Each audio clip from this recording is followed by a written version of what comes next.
بسم اللہ الرحمن الرحیم۔ السلام علیکم۔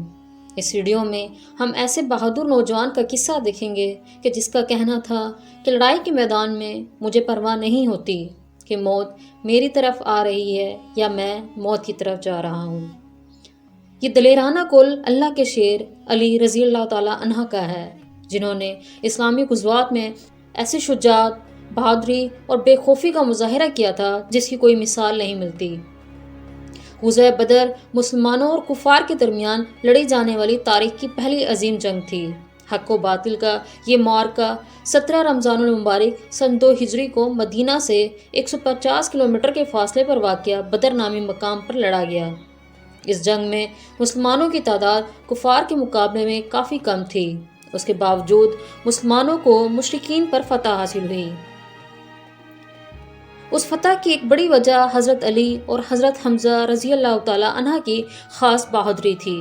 دراصل مکہ میں 13 سال کفار نے حضرت محمد صلی اللہ علیہ وآلہ وسلم اور آپ کے اصحاب پر ظلم و ستم کے پہاڑ توڑے اور ہجرت کے لیے مجبور کر دیا۔ جب مدینہ میں نبی صلی اللہ علیہ وآلہ وسلم کی دعوت کامیاب ہونے لگی تو قریش کو یہ خدشہ ہوا کہ کہیں ان کی حاکمیت عرب سے ختم نہ ہو جائے، لہٰذا قریش مکہ نے مسلمانوں کا تعاقب نہ چھوڑا اور اس برحق جماعت کا جڑ سے خاتمہ کرنے کے لیے اپنی پوری قوت و طاقت کے ساتھ میدان میں اتر پڑے۔ اس جنگ میں مسلمان مجاہدین کی تعداد صرف 313 تھی، جبکہ کفار مکہ کی فوج 1000 کے قریب تھی۔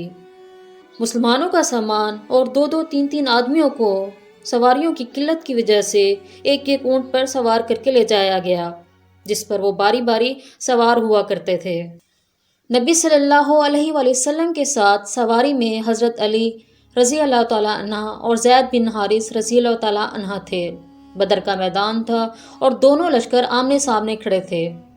مشرکین کی صفوں سے 3 شخص اپنی تلواریں لہراتے ہوئے للکارتے ہوئے میدان میں نکلے اور مسلمانوں کو دعوت جنگ دی۔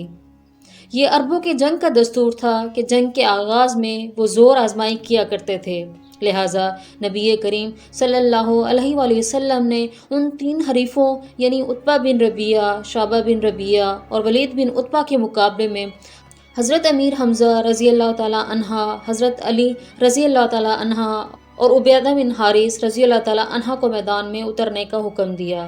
حضرت حمزہ نے چند لمحوں میں ہی عتبہ کو ہلاک کر دیا۔ ولید حضرت علی رضی اللہ تعالیٰ عنہ کے مقابلے میں آیا۔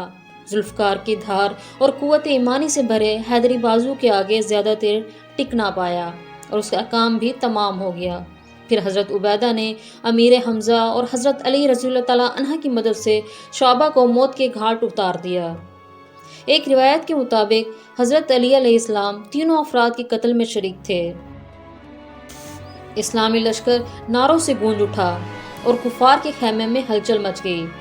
گھمسان کارن پڑا اور لڑائی شروع ہو گئی اور دیکھتے ہی دیکھتے مسلمان کفار پر غالب آنے لگے۔ کفار مکہ کے پاؤں اکھڑنے لگے۔ حضرت علی رضی اللہ تعالیٰ عنہ کی تلوار دشمنوں پر برق بن کر ٹوٹی اور وہ فوج جو تمام جنگی ساز و سامان کے ساتھ مسلمانوں کے مقابلے میں 3 گنا زیادہ تھی، ان کا تمام غرور و تکبر خاک میں مل گیا۔ یہ ایک فیصلہ کن لڑائی تھی جس میں اللہ کے وعدے کی سچائی سے مسلمانوں کو غیبی مدد کے ذریعے فتح و نصرت حاصل ہوئی۔